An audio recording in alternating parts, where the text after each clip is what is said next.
สวัสดีค่ะ Little Moment by วิถีเด็กเนิร์ดนะคะวันนี้เราจะมาทำคลิปเกี่ยวกับหลักสูตรการเรียนแพทย์แผนจีนในประเทศไทยเนาะว่ามีรายละเอียดของการเรียนอะไรบ้างนะคะก็คือก่อนหน้านี้มีคนมาคอมเมนต์ว่าอยากให้ทำแต่ว่าก็ยังไม่ได้มีเวลาทำนะคะก็เลยจะมาทำคลิปนี้เล่ารายละเอียดทั้งหมดเกี่ยวกับการเรียนแพทย์แผนจีนในประเทศไทยเนาะว่าเรามีรายละเอียดการเรียนอะไรบ้างนะคะมีค่าใช้จ่ายเท่าไหร่เรียนกี่ปีภาษาจีนเรียนไหมอะไรอย่างเงี้ยค่ะก็เดี๋ยวเราจะมาเล่าให้ฟังกันนะคะก็มาที่คำถามแรกกันเลยนะคะก็คือแพทย์แผนจีนเนี่ยเราเรียนทั้งหมดกี่ปีนะคะก็ต้องเล่าก่อนว่าเมื่อก่อนมันจะมีอยู่2หลักสูตรก็คือหลักสูตรแบบ5ปีแล้วก็หลักสูตรแบบ6ปีนะคะ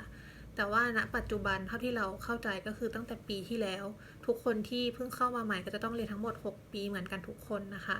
โดยที่จะแบ่งเป็นปีแรกก็คือเรียนภาษาจีนทั้งหมด1ปีแล้วค่อยเข้าเรียนเกี่ยวกับพวกวิชาแพทย์ปัจจุบันแล้วก็แพทย์แผนจีนนะคะก็คือทั้งหมด6ปีเนาะก็คำถามที่2นะคะก็คือแล้วเราต้องเรียนภาษาจีนไหมนะคะก็จากเมื่อกี้ที่บอกว่ามันจะมีเหมือนวิชาให้เรียนภาษาจีนก็แน่นอนว่าการเรียนแพทย์แผนจีนก็ต้องเรียนภาษาจีนด้วยนะคะก็คือปัจจุบันเนี้ยเขาบังคับว่าตามกฎกระทรวงแล้วทุกคนที่เรียนแพทย์แผนจีนจะต้องสอบผ่าน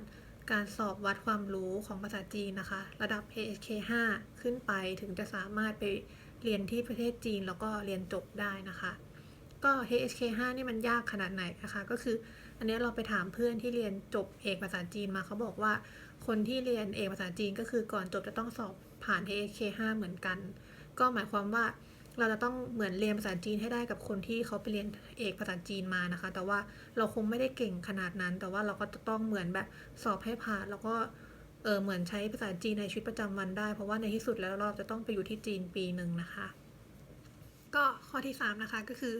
แล้วถ้าแพทย์แผนจีนเนี่ยมันต้องเรียนเกี่ยวกับแพทย์แผนปัจจุบันไหมนะคะก็แน่นอนว่าต้องเรียนนะคะเพราะว่า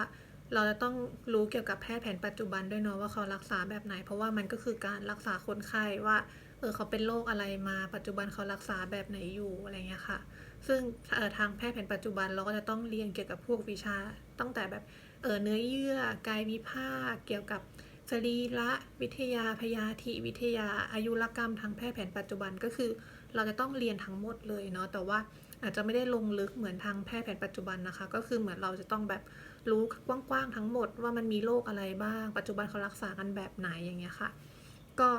เหมือนเป็นความรู้กว้างๆแต่ว่ามันก็จำเป็นเพราะว่ามันต้องเอามาใช้ในแพทย์แผนจีนเหมือนกันเนาะก็ข้อที่4นะคะก็คือเราแพทย์แผนจีนเรียนอะไรบ้างนะคะก็หลักๆที่เราจะแบ่งนะคะก็อย่างแรกก็จะเป็นเกี่ยวกับยาสมุนไพรจีนเนาะก็คืออันนี้เราจะต้องเหมือนรู้เกี่ยวกับตัวยาสมุนไพรจีนที่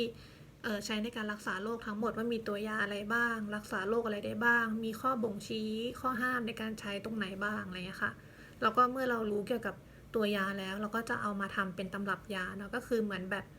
คนไข้เป็นโรคนี้มาใช้ยาตัวไหนผสมกับตัวไหนถึงจะเหมาะกับเขาอะไรเงี้ยค่ะแล้วก็อย่างที่2ก็คือเกี่ยวกับการฝังเข็มเนาะก็ฝังเข็มก็เป็นการรักษาที่ได้รับการยอมรับมากในปัจจุบันนะคะก็ฝังเข็มเนี่ยมันก็จะต้องเหมือนเรียนเกี่ยวกับจุดฝังเข็มในร่างกายทั้งหมดประมาณ300-400จุดประมาณนี้นะคะก็คือค่อนข้างเยอะมากแล้วมันก็จะมีเหมือนแบบข้อประโยชน์ของแต่ละจุดข้อห้ามของแต่ละจุดซึ่งอันนี้ก็เป็นการท่องทั้งหมดนะคะประมาณ300-400จุดเพื่อที่เราจะเหมือนใช้จุดได้ถูกต้องกับอาการของโรคเนาะแล้วก็เมื่อเราเรียนเกี่ยวกับตำรับยาสมุนไพรจีนแล้วก็เรียนฝังเข็มจบแล้วนะคะตัวต่อไปที่เราจะเรียนก็จะเกี่ยวกับอายุรกรรมทางแพทย์แผนจีนเนาะว่าเมื่อสมมติแบบคนไข้เขาเป็นโรคนี้มาเราจะใช้ยาตำรับอะไรใช้การฝังเข็มจุดไหนถึงจะรักษาโรคแบบนี้ได้ประมาณนี้ค่ะซึ่ง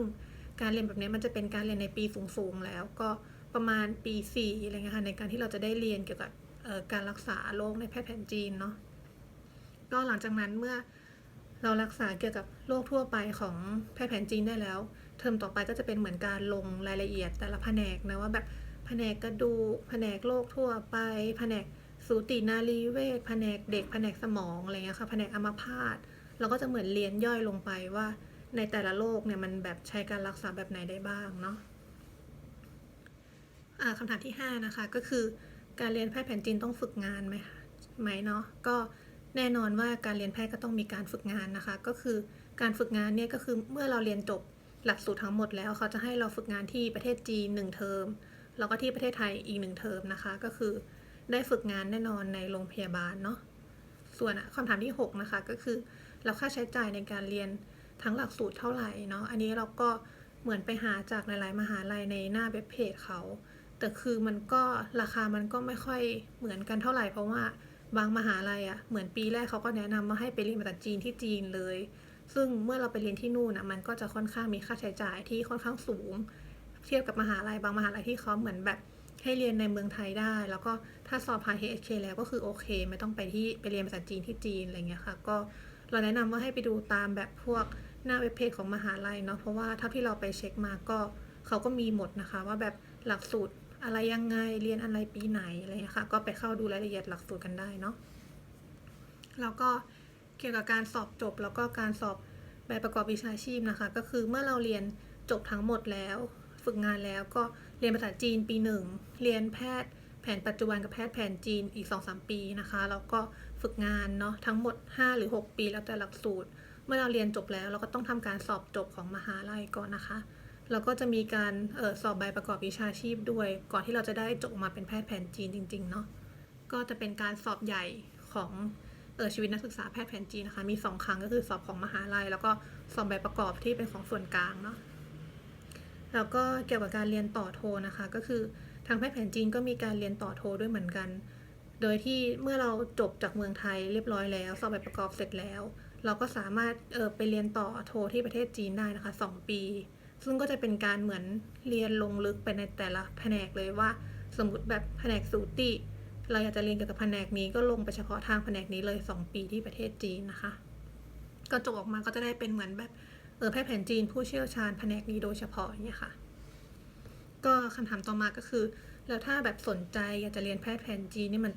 ควรจะต้องเตรียมตัวยังไงบ้างนะคะอันนี้เป็นความเห็นจากตัวเราเองเนาะเราว่าอย่างแรกที่ควรที่จะต้องทำให้ได้ก็คือภาษาจีนนะคะเพราะว่าภาษาจีนเนี่ยมันใช้ทั้งหมดตั้งแต่ปี1จนถึงเราเรียนจบเลยเนาะก็คือถ้าเรามีพื้นฐานภาษาจีนที่ดีเราจะสามารถเหมือนแบบเรียนได้ง่ายมากขึ้นเพราะว่ามันต้องใช้ตลอดและแบบเหมือนยิ่งปี3ปี4ขึ้นไปเราจะต้องเหมือนเรียนทุกอย่างที่เป็นเอกสารการเรียนเป็นภาษาจีนหมดเลยก็คือถ้าเราได้ภาษาจีนแล้วมันก็จะง่ายขึ้นนะคะแต่ว่าถ้าคนไหนที่เหมือนไม่ค่อยชอบภาษาโดยเฉพาะภาษาจีน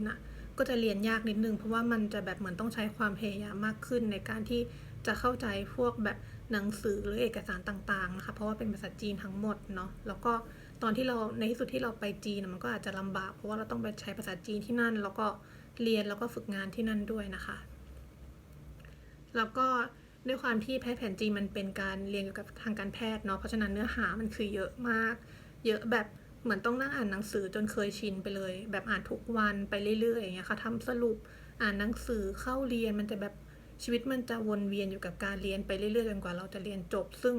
ความรู้ทางการแพทย์มันเยอะมากจริงๆเพราะว่าเราต้องรู้เกี่ยวกับแพทย์แผนปัจจุบันด้วยแล้วก็แพทย์แผนจีนที่คือเขาก็มีมานานแล้วเนื้อหาความรู้เขาก็เยอะมากเพราะฉะนั้นมันต้องเหมือนใช้ความอดทนในการเรียนเยอะมากประมาณหนึ่งแต่ถ้าแบบ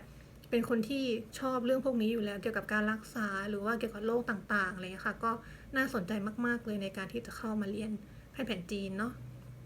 แล้วก็อีกหนึ่งอย่างก็คือการเรียนแพทย์มันจะเป็นส่วนใหญ่มันจะเป็นการท่องจำเนาะเพราะฉะนั้นมันจะแบบใช้เวลาแล้วก็ใช้ความอดทนในการที่ต้องค่อยๆเหมือนท่องมันไปเรื่อยๆนะเพราะว่า